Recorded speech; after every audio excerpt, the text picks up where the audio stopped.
Hello, and welcome back to Story Time with Eric Zimmer. Today, we're going to read yet another Roald Dahl classic. I hope you enjoyed James and the Giant Peach. Now, this is one which has not gotten a theatrical film, but a TV film, and one of Roald Dahl's unsung classics, Danny, the Champion of the World. Now, this... I never read this book before, so it should be interesting. I don't even know what it's about either, so that makes it all the more interesting. Alright, you ready? Alright, let's begin.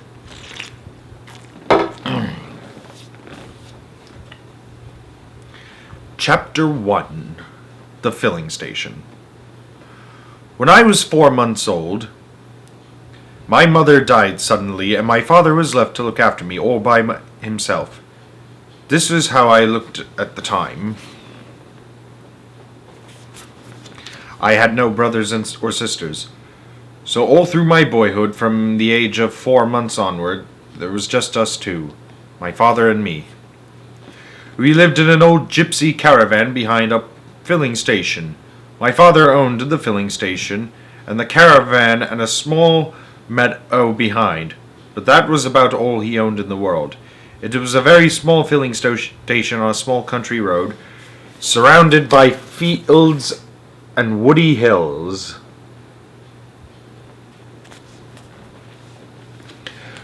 While I was still a baby, my father washed me and fed me and changed my diapers, and did all the millions of other things a mother normally does for her child. That is not an easy task for a man, especially when he has to earn his living at the same time by repairing automobile engines and serving customers with gasoline. But my father didn't seem to mind. God bless him. I think that all the love he had felt for my mother when she was alive, he now lavished upon me. During my early years, I never had a moment's unhappiness or illness. And here I am on my 5th birthday. See? That's Danny. And this story is told from his point of view. That explains everything. I was now a scruffy little boy, as you can see, with grease oil all over me, but that was because I spent all day in the workshop helping my father with the automobiles. The filling station itself had only 2 pumps. There was a wooden shed behind the pumps that served as an office. There was nothing in the office except an old table and a cash register to put money into. It was one of those where you pressed a button and a bell rang and the drawer shot out with a terrific bang. I used to love that. The square brick building to the right of the office was the workshop. My father built that himself with loving care, and it was the only really solid thing on the place. We are engineers, you and I, he used to say to me. We earn our living by repairing engines, and we can't do good work in a rotten workshop. It was a fine workshop, big enough to take one automobile comfortably and leave plenty of room around the sides for working. It had a telephone so that customers could ring up and arrange to bring their cars in for repair.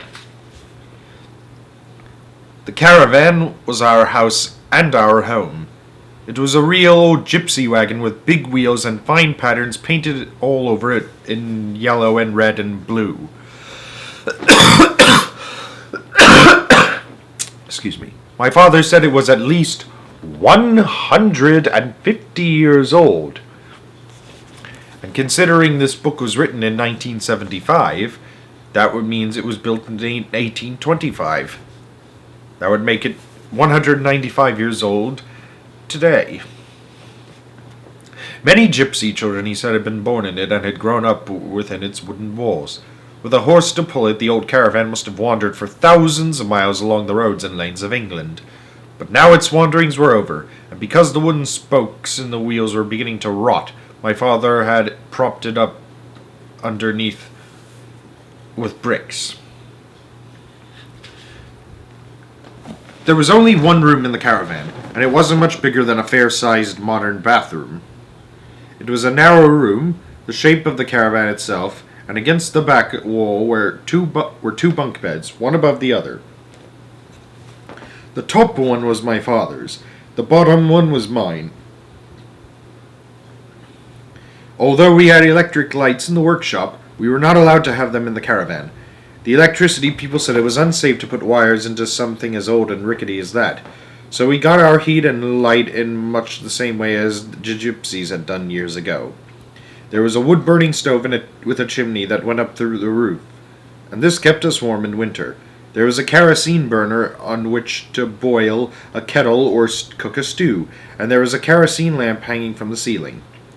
When I needed a bath, my father would heat a kettle of water and pour it into a basin. Then he would strip me naked and scrub me all over standing up. This, I think, got me just as clean as if I were washed in a bathtub. Probably cleaner because I didn't finish up sitting in my own dirty water. Ha ha! Cosmo Kramer from Seinfeld was right about taking a bath. Sitting in your own dirty water. For furniture, we had 2 chairs and a small table, and those, apart from a tiny chest of drawers, were all the home comforts we possessed. They were all we needed. The lavatory, that's another word for bathroom, was a funny little wooden hut standing in the meadow way back of the caravan. It was fine in the summertime, but I can tell you that sitting out there in the snowy day in the winter was like sitting in an icebox. Ugh. Immediately behind the caravan was an old apple tree. It bore fine apples that ripened in the middle of September. You could go on picking them for the next 4 or 5 weeks. Some of the boughs of the tree hung right over the caravan, and when the wind blew the apples down in the night, they often landed on our roof. I would hear them going thump, thump, thump above my head as I lay in my bunk, but those noises never frightened me because I knew exactly what was making them. I really loved living in that gypsy caravan. I loved it especially in the evenings when I was tucked up in my bunk and my father was telling me stories. The kerosene lamp was turned low, and I could see lumps of wood glowing red hot in the old stove, and wonderful it was to be lying there snug and warm in my bunk in that little room. Most wonderful of all was the feeling that when I went to sleep my father would still be there, very close to me, sitting in his chair by the fire or lying in the bunk above my own.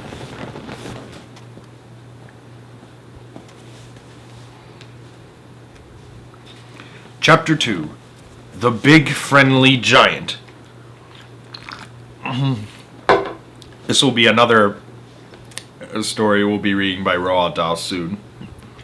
My father, without the slightest doubt, was the most marvelous and exciting father any boy ever had. Here's a picture of him. You might think, if you didn't know him well, that he was a stern and serious man. He wasn't. He was actually a wildly funny person. What made him appear so serious was the fact that he never smiled with his mouth. He did it all with his eyes. He had brilliant blue eyes, and when he thought of something funny, his eyes would flash, and if you looked carefully, you could actually see a tiny little golden spark dancing in the middle of each eye. But the mouth never moved. I was glad my father was a nice smiler. It meant he never gave me a fake smile, because it's impossible to make your eyes twinkle if you aren't feeling twinkly yourself. A mouth smile is different. You can fake a mouth smile anytime you want, simply by moving your lips. I've also learned that a real mouth smile always has an eye smile to go with it. So watch out, I say, when someone smiles at you with his mouth, but his eyes stay the same. It's sure to be a phony. My father was not what you would call an educated man. I doubt he had read 20 books in his life, but he was a marvelous storyteller. He used to make up a bedtime story for me every single night, and the best ones were turned into serials and went on for many nights running. One of them, which must have gone on for at least 50 nights, was about an enormous fellow called the Big Friendly Giant, or the BFG for short. The BFG was 3 times as tall as an ordinary man, and his hands were as big as wheelbarrows. Now, the BFG was written 14 years after this story, and in that book he said the BFG was actually taller, being 4 times as tall as an ordinary man. Ideas change over the course of time, so that must have happened with him. He lived in a vast underground cavern, not far from our filling station, and he only came out into the open when it was dark. Inside the cavern, he had a powder factory where he made more than 100 different kinds of magic powder. Occasionally, as he told his stories, my father would stride up and down, waving his arms and waggling his fingers, but most times he would sit close to me on the edge of my bunk and speak very softly. The big friendly giant makes his magic powders out of the dreams that children dream when they are asleep, he said. How? I asked. Tell me how, Dad. Dreams, my love, are very mysterious things. They float around in the night air like little clouds, searching for sleeping people. Can you see them? I asked. Nobody can see them. Then how does the big friendly giant catch them? Ah, my father said, that is the interesting part. A dream, you see, as it goes drifting through the night air, makes a tiny little buzzing, humming sound. A sound so low, soft and low, it is impossible for ordinary people to hear it. But the BFG can hear it easily. His sense of hearing is absolutely fantastic. I loved the intent look on my father's face when he was telling the story. His face was pale and still and distant, unconscious of everything around him. The BFG, he said, can hear the tread of a ladybug's footsteps as she walks across a leaf. He can hear the whispering of ants as they scurry around in the soil talking to one another. You can hear the sudden shrill cry of pain a tree gives out when a woodman cuts into it with an axe.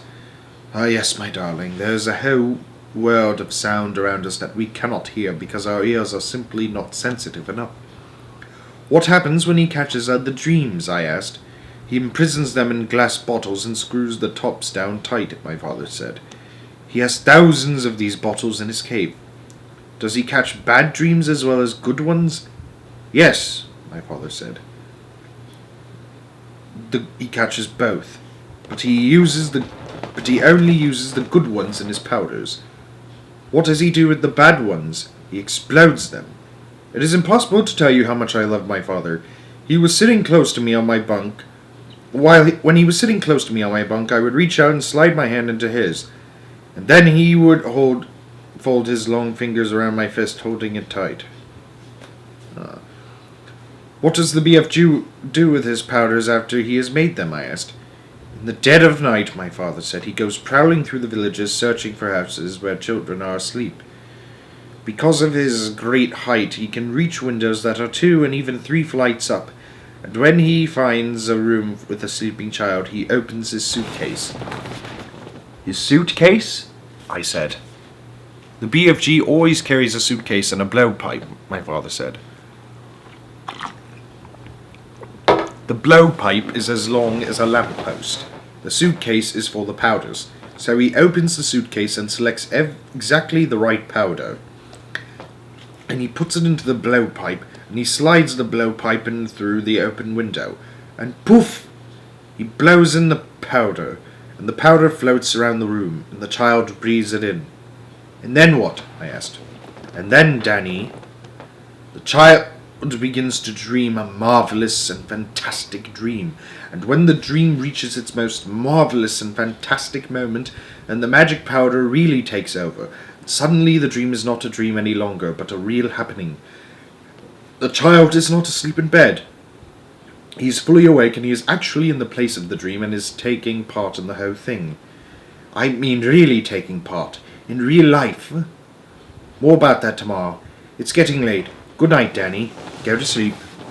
My father kissed me, and then he turned down the wick of the little kerosene lamp until the flame went out.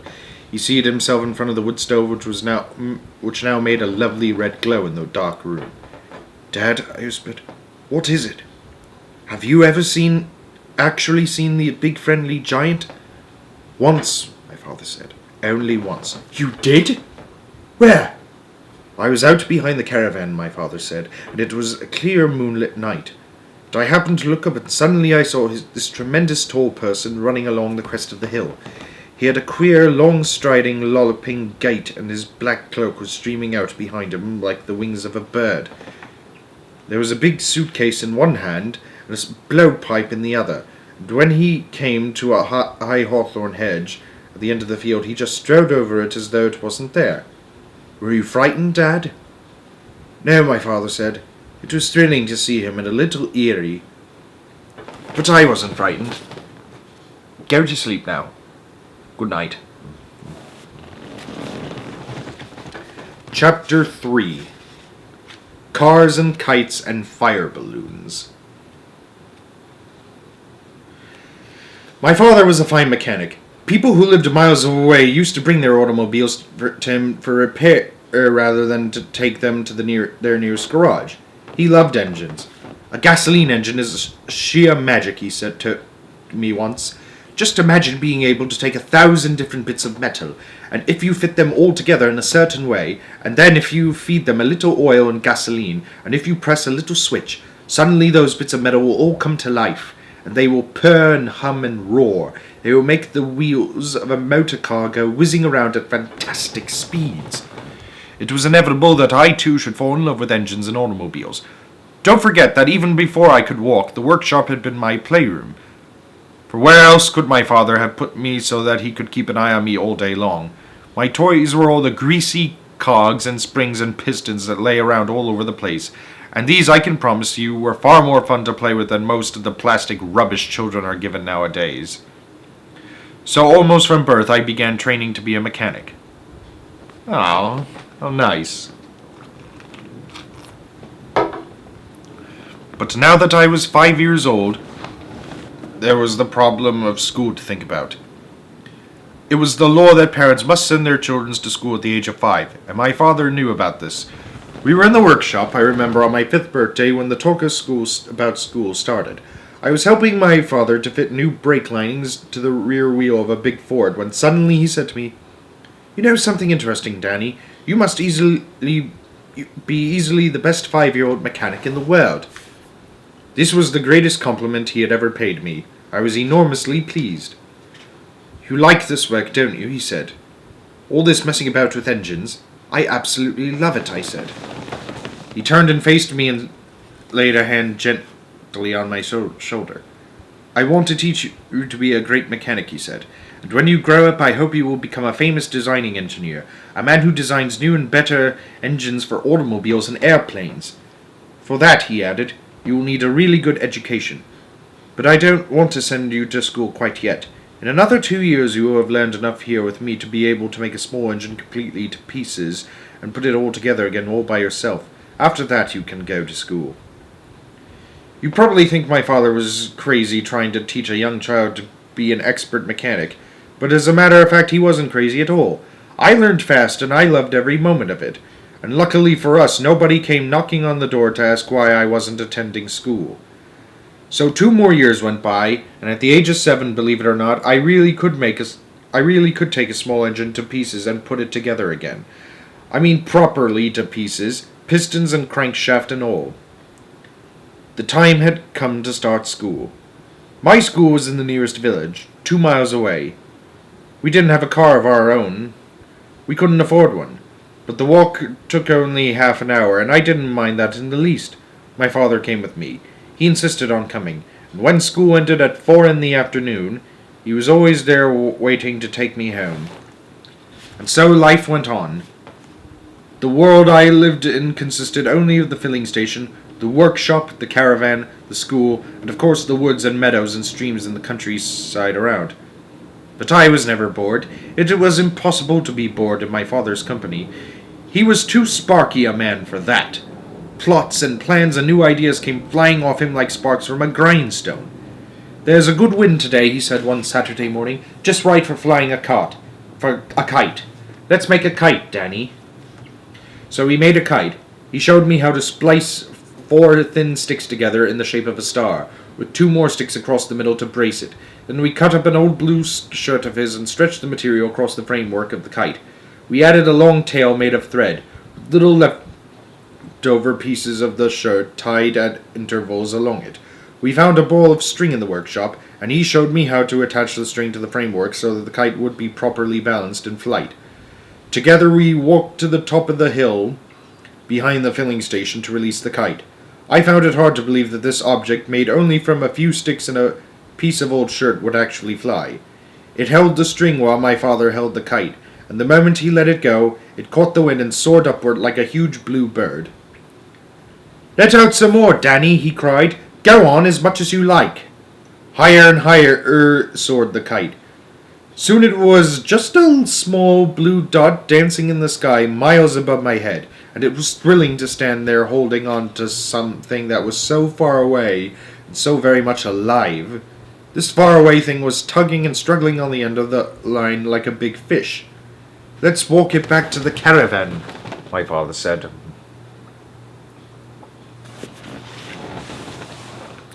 So we walked down the hill again, with me holding the string and the kite still pulling fiercely on the other end. When we came to the caravan, we were careful not to get the string tangled in the apple tree, and we brought it all the way around to the front steps. "Tied to the steps," my father said. Will it still stay up?" I asked. "It will if the wind doesn't drop it," he said. The wind didn't drop. And I will tell you something amazing. The kite stayed up there all through the night, and at breakfast time next morning the small blue dot was still dancing and swooping in the sky. After breakfast, I hauled it down and hung it carefully against a wall in the workshop for another day. Not long after that, on a lovely still evening when there was no breath of wind anywhere, my father said to me, "This is just the right leather for a fire balloon. Let's make a fire balloon." He must have planned this one beforehand, because he had already brought the 4 big sheets of tissue paper and the pot of glue from Mr. Whitten's bookshop in the village. And now, using only paper, glue, a pair of scissors, and a piece of thin wire, he made me a huge, magnificent fire balloon in less than 15 minutes. In the opening at the bottom, he tied a ball of cotton, and we were ready to go. It was getting dark when we carried it outside into the field behind the caravan. We had with us a bottle of sterno and some matches. I held the balloon upright while my father crouched underneath it and carefully poured a little sterno out onto the ball of cotton. "Here goes," he said, putting a match to the cotton. "Hold the sides out as much as you can, Danny." A tall yellow flame leapt up from the ball of cotton and went right inside the balloon. "It'll catch on fire," I cried. "No, it won't," he said. "Watch." Between us, we held the sides of the balloon out as much as possible to keep them away from the flame in the early stages, but soon the hot air filled the balloon and the danger was over. "She's nearly ready," my father said. "Can you feel her floating?" "Yes," he said. "Yes, shall we let go?" "Not yet. Wait a bit longer. Wait until she's tugging to fly away." "She's tugging now," I said. "Right," he cried. "Let her go." Slowly, majestically, and in absolute silence, our wonderful balloon began to rise up into the night sky. "It flies!" I shouted, clapping my hands and jumping about. "It flies! It flies!" My father was nearly excited as I was. "It's a beauty," he said. "This one's a real beauty. You never know how they're going to turn out until you fly them. Each one is different." Up and up it went, rising very fast now in the cool night air. It was like a magic fireball in the sky. "Will other people see it?" I asked. "I'm sure they will, Danny. It's high enough now for them to see it from miles around." "What will they think it is, Dad?" "A flying saucer," my father said. "They'll probably call the police." You must have a great sense of humor to actually go through with something like that. A small breeze had taken hold of the balloon and was carrying it away in the direction of the village. "Let's follow it," my father said, "and with luck we'll find it when it comes down." We ran along the road. We kept running. "She's coming down," my father shouted. "The flame's nearly gone out." We lost sight of it when the flame went out, but we guessed roughly which field it would be landing in, and we climbed over a gate and ran toward the place. For half an hour we searched the field in the darkness, but we couldn't find our balloon. The next morning I went back alone to search again. I searched 4 big fields before I found it. It was lying in the corner of a field that was full of black and white cows. The cows were all standing around it and staring at it with their huge wet eyes, but they hadn't harmed it one bit, so I carried it home and hung it up alongside the kite, against a wall in the workshop for another day. You can fly the kite all by yourself any time you like, my father said, but you must never fly the fire balloon unless I'm with you. It's extremely dangerous. All right, I said. Promise me. I promise. Then there was the treehouse, which we built high up in the top of the big oak at the bottom of our meadow, and the bow and arrow, the bow a 4-foot-long ash sapling, and the arrows flighted with the tail feathers of partridge and pheasant, and stilts that made me 10 feet tall, and a boomerang that came back and fell at my feet nearly every time I threw it. And for my last birthday there had been something that was more fun, perhaps, than anything else. The 2 days before my birthday I had been forbidden to enter the workshop because my father was in there working on a secret. And on the birthday morning he came out came an amazing machine made from 4 bicycle wheels and several large soap boxes. But this was no ordinary whizzer. It had a brake pedal, a steering pedal, a comfortable seat, and a strong front bumper to take the shock of a crash. I called it Sopo, and just about every